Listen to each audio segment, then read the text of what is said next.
fais comme tu fais voilà. une porte normale. Je nettoie ma plaque. N'oublie pas de passer aux brosses à dents.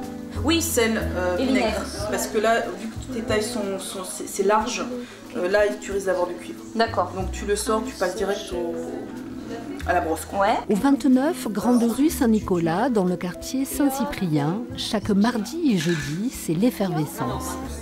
On s'initie aux principales techniques de la gravure, pointe sèche, eau forte, aquatinte, linogravure. Ces amateurs ou initiés, esprits curieux et surtout créatifs, ont trouvé ici une place où ils étaient les bienvenus. Il fallait que j'occupe mes mains à quelque chose, alors comme je passais devant, j'habite dans le quartier, là, voilà, je suis venu, j'ai vu et je suis resté. Qu'est-ce qui pourrait vous faire partir?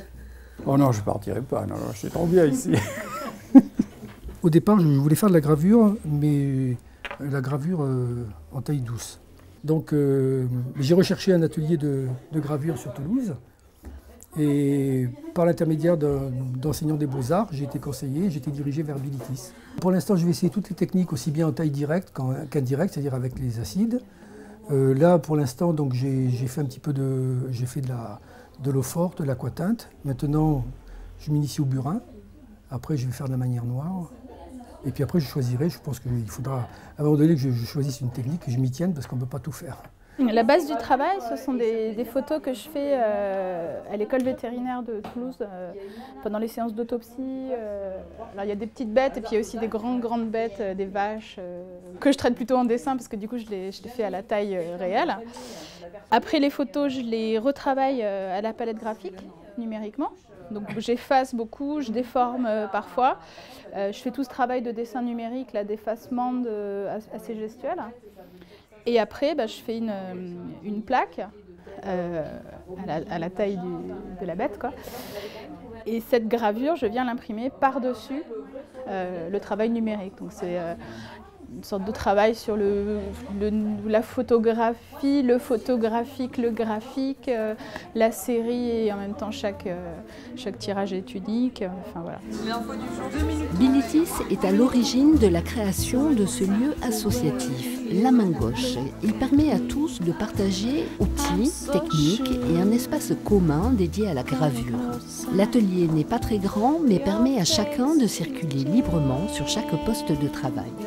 On va ouvrager les plaques. On va prendre une plaque brute et on a par exemple des gommes comme ça, abrasives, et on va venir poncer la plaque.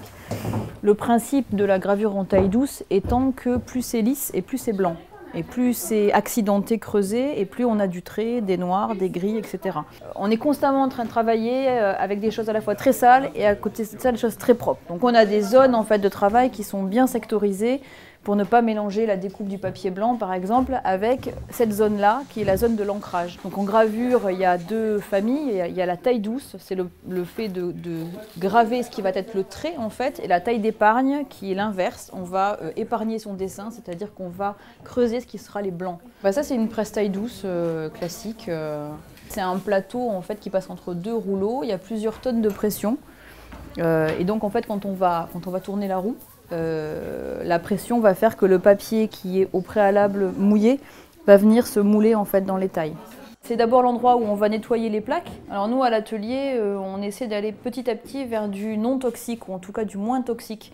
Et du coup on nettoie toutes nos plaques à l'huile de colza ou de tournesol, selon ce qu'on trouve. Ça marche très bien en fait puisque le gras dilue le gras et ça nous permet d'éviter d'utiliser des solvants comme du white spirit, de l'essence F, de l'essence de térébenthine. Donc c'est déjà ça de gagner en termes de santé et de pollution. Et de ce côté-là, on a le poste en fait des morsures. Donc c'est là justement qu'on va faire mordre les eaux fortes. Nous on a arrêté dans une même idée en fait d'avoir un atelier de moins en moins polluant. On a arrêté l'acide nitrique depuis au moins 2 ans et on utilise ce qu'on appelle la morsure bordelaise. En fait, c'est du sulfate de cuivre avec du sel et de l'eau. C'est un mordant en fait qui agit sur le zinc par électrolyse en fait. Voilà. Et ça fonctionne exactement pareil que de l'acide, sauf qu'il n'y a pas d'émanation toxique et que si on met la main dedans, on garde ses doigts, alors qu'avec l'acide, ça fondait avec. Des fois on est content, des fois on n'est pas content. C'est Aedes aegypti, le moustique qui donne la dengue. Ah, je suis content parce qu'il y a du noir là. Je suis pas bien content.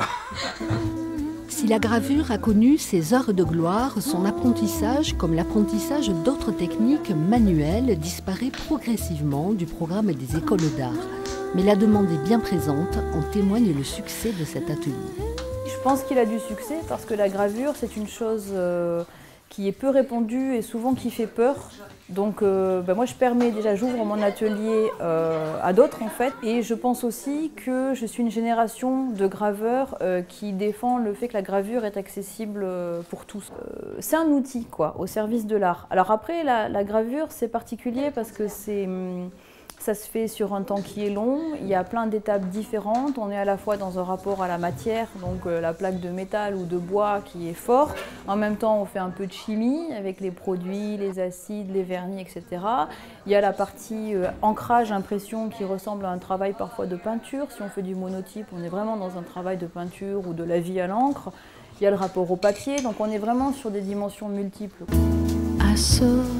La main gauche est ouverte au public toute l'année. On peut y découvrir les œuvres des 4 artistes permanents qui partagent le lieu avec Bilitis et chaque année son exposition de Noël. Le vernissage a eu lieu jeudi 13 décembre et l'expo est visible jusqu'au 13 janvier 2013.